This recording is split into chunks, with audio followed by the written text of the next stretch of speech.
Hello বন্ধুরা, আজ আমি আপনাদের সাথে শেয়ার করতে চলেছি আমার লেখা এই কবিতা, যার নাম দিয়েছি পাড়ার ছেলে।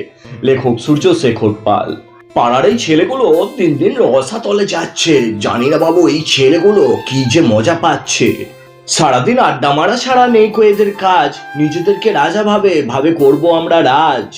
তবে সময়ের সাথে এই ঠেকটাও হয়ে যাবে একদিন ফাঁকা। এক দশক পরে দেখবে সবাই কেউ নেই কো বাঁকা। কেউ অফিসে চাকরি করে, আবার কেউ ব্যবসা করে, কেউ গান বাজনা নিয়ে থাকে। শুনেছি নাকি দুই একজন ওই ফুচকা বেচে, তবে ওরাও আনন্দে থাকে। আর তখনই সবাই বুঝতে পারবে পাড়ার থেকে যারা বসতো তারা সবার অসময়ে আসতো। আর পাড়ার ফুলটুসিরাও মিস করবে, কারণ তারাও যে পাড়ার ছেলেকে ভালোবাসতো।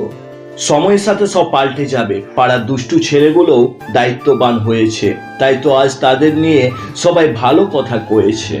তবে তাদের হাতে সময় নেই কো থেকে একটিবার যাওয়ার। তারা নিজেদের স্বপ্ন পূরণ করতে শিখেছে, তাই তাদের নেই কো আর কিছু চাওয়ার।